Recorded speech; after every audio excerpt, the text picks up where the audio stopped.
In 1939, in the middle of nowhere, Stan buries a body in the floor of an old cabin before setting it all on fire. Afterward, he wanders around the countryside for a while until he comes across a carnival and decides to take a look. There's a variety of freak shows to watch, but Stan is particularly interested in two. One is Molly, the beautiful woman that can electrocute herself. The other is the Geek, a deranged man that eats a live chicken in front of the public. The carnival bosses, Bruno and Clem, offer Stan a job with them, and he accepts. He begins traveling with them doing various jobs, like selling merch, helping put up and down the tents, and catching the Geek whenever he escapes his cage. The first time, Stan hits him in self-defense, but then he starts feeling bad for the Geek, and one night he even shares a cigarette with the poor guy. One day, the carnival stops near a house belonging to Zena and Pete, a couple that used to work as mentalists. They join the carnival with their act, which consists of using coded language and cold reading to trick their audience. Their coded language is all written down on a little book, and cold reading is just a matter of learning how to read a person's body language, fashion style, and level of education, among other things. Pete is an alcoholic, so whenever he's distracted, Zena and Stan get busy behind his back. Stan convinces the couple to teach him their tricks, so in his free time, he practices with them or hangs out with Molly. The two of them become very close, and Stan even comes up with an idea to improve her act, which she adores. Bruno, who feels responsible for Molly since her dad died, gives Stan the shovel talk to protect her. Stan promises not to hurt her, and later, he asks Molly to get away with him so they could have an act of their own in the city. They almost kiss, but Molly runs to her cart without an answer.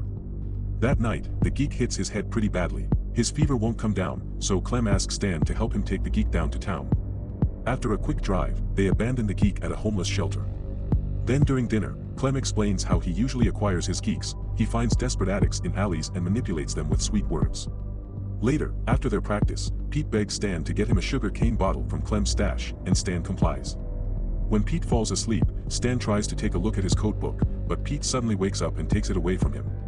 He explains the book can be misused, and the man starts believing he truly has the power, which takes him to hurt people. The next morning, Zena finds Pete dead. Many days later, the police arrive at the carnival to shut it down for illegal practices.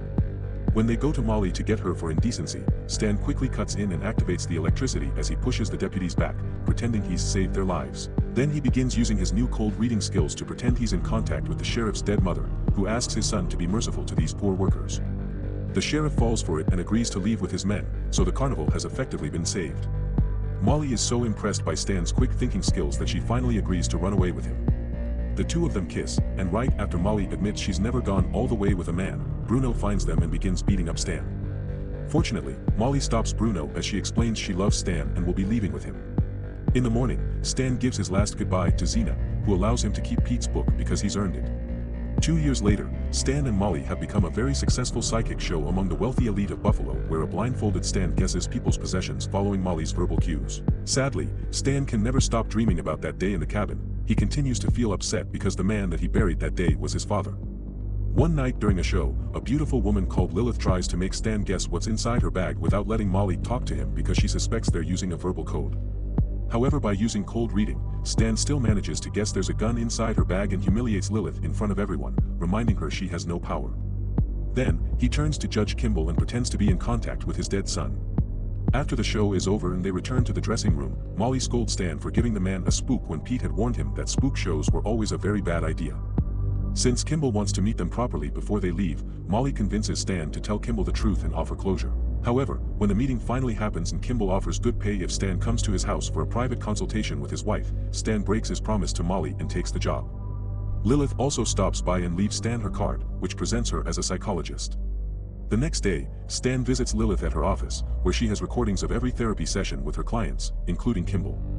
Stan admits he uses tricks for his show and explains how he does it, which fascinates Lilith because his cold reading uses elements of psychology. So when Stan asks for information about Kimball's private life, Lilith accepts in exchange for being Stan's therapist, and he agrees. After Lilith tells him all about Kimball's dead son, she begins making questions of her own, calling Stan out for his fear of alcohol and getting him to admit he maybe killed Pete, who Stan saw as a father figure better than his real alcoholic, abusive dad. In the meantime, Stan and Molly's relationship begins to deteriorate, and every time Molly calls Bruno to check on her old friends, she admits she misses them and ends up in tears. Some of the carnival workers come to visit them, and while having dinner together, Zena reads Stan's future with her tarot cards, warning him of incoming danger if he does the spook show. A few days later, Stan acts behind Molly's back and does the spook show for the Kimballs anyway, which is a big success thanks to Lilith's information. To give Kimball's wife peace, Stan tells her that her son is sure they'll reunite again someday. After the show is over, Stan visits Lilith and offers her half of the money. Lilith turns it down, but she accepts to keep it all in her safe so Molly doesn't see it. Stan also gives her some big news. Kimball is so impressed with him that he wants him to do a private show for a friend, and Lilith promises to look into it during her next session with Kimball. Sometime later, Lilith calls Stan to tell him what she's found out. This friend Kimball wants to introduce Stan used to be Lilith's patient for only a very brief amount of time. He's unpredictable, powerful, and extremely dangerous. Stan wants to do the show anyway, so Lilith tells her the little she knows. When the time comes to do this new show, Stan goes to a rather fancy building and is welcomed by bodyguard Anderson, who pats him down before he's finally allowed to meet Kimball's friend Grindel. Strangely, Stan isn't taken to an office or a room. Grindel is a very private person that doesn't go out in public, so before he shares anything with Stan, he makes him sit on a lie detector right there in the middle of a hallway. Stan begins answering the questions, but he's afraid of being found out, so he interrupts the interrogation by saying he's being contacted by the spirit of a dead woman called Dory whom Grindel forced to have a miscarriage. The employees stay skeptical of Stan's abilities because the machine has mixed results, but Grindel is convinced Stan is the real deal because he couldn't just have guessed that. After the show is over, Stan goes to see Lilith to inform her of his success. Grindel wants more shows in the future, but Lilith refuses to share more information. This guy is dangerous, and she's the only one that knew about the miscarriage, so if Stan slips it'll get her in trouble too. While Lilith's in the bathroom, Stan makes an imprint of her keys on his notebook, but she isn't done with him yet. Lilith comes back to the office and shows Stan a scar on her belly, warning him again about the dangers of messing with powerful people. Stan ignores the warning and kisses her scar, marking the beginning of an affair between them. Once working hours are over, Stan returns to the office using a copy of the key he's made and access Lilith's recordings to find out more about Grindel. He also bribes an employee at the Department of Health to have access to the possessions found on Dory's body when she died, including a picture that shows Dory looks a lot like Molly. The next session with Grindel is also a success thanks to all this new information, but things get awkward when Grindel asks Stan to make Dory's spirit appear before him. Stan tries to dodge the request, saying Grindel needs to be purer of heart to see her, but Grindel pushes some extra money in his hands to make it happen. Afterward, Stan takes the money to Lilith's safe, and she gets him to finally start drinking. The following day, Stan tries to convince Molly to play Dory, but she doesn't think it's a good idea. Their talk is interrupted by Anderson, who's come to pick Stan up but also to give him a warning. He's fond of his boss and owes him a lot, so he threatens Stan not to do anything weird or hurtful. Then, Anderson takes Stan to see Grindel, who gets furious when Stan pulls the same old message tricks. Stan better make Dory appear or Grindel will make him regret it. Meanwhile, Kimball's wife can't stop thinking about Stan's words from her son saying they would reunite someday. While sharing a meal, she takes out a gun and ends things for both her husband and herself so they can be with their son again. Back to Stan, he convinces Molly to play Dory so they can get this over with. While Stan gets everything ready, Molly looks at the sketches of Dory in Stan's book to get her look right, but she's shocked to find he's been sketching Lilith as well. Now she knows of the affair, Molly decides to leave, leaving a note for Stan when he comes back. Stan rushes to the station to stop her, scaring Molly with his forceful words and stench of alcohol. At first, Molly refuses to cooperate, but he convinces her to change her mind by promising she's allowed to leave for good after she helps him survive the show. When night falls, the duo gets everything ready at the garden Grindel built for Dory. After sending Anderson back inside with the excuse of privacy, Stan starts the seance, and wanting to be pure of heart for Dory, Grindel confesses all his sins, saying he's hurt many women through the years as if that could help him find Dory again. At that moment, Molly appears at the end of the garden dressed as Dory and covered in fake blood. Unfortunately, the plan is ruined when Stan can't convince Grindel to stay behind to pray. Instead, Grindel runs to Molly and hugs her before realizing she is not really Dory. Furious, Grindel hits Molly and calls for Anderson, who is inside hearing the news of the Kimball's deaths on the radio. Stan shuts Grindel up by punching him until he's dead, then he runs with Molly to the car as Anderson comes out and begins shooting at them. It doesn't take him long to catch up with them, but as soon as Anderson comes near, Stan hits him with his car twice before leaving.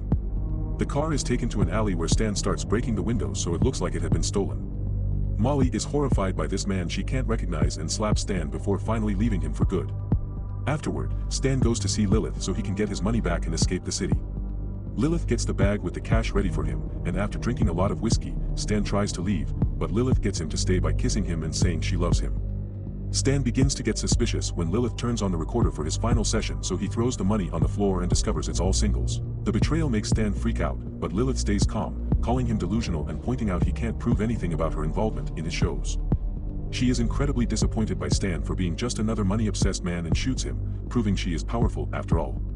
The bullet only grazes his head, so Stan jumps on Lilith and tries to kill her while she's on the phone with security. Hearing the guards are coming for him, Stan escapes the building and runs to the train station to hide inside a carriage behind a bunch of chicken cages. As the train takes off with Stan inside, he once again thinks of his father and that horrible day in the cabin. It turns out Stan told his old man he hated him before opening the window on a snowy day to let him die of hypothermia.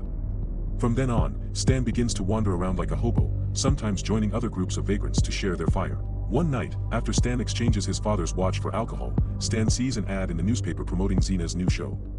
He decides to look for a job at the nearest carnival, but the boss isn't interested in his mentalist tricks because they're too old-timey. However, he does have another position for him. As soon as he realizes he's being given the geek speech, Stan laughs and accepts, saying he was born for it.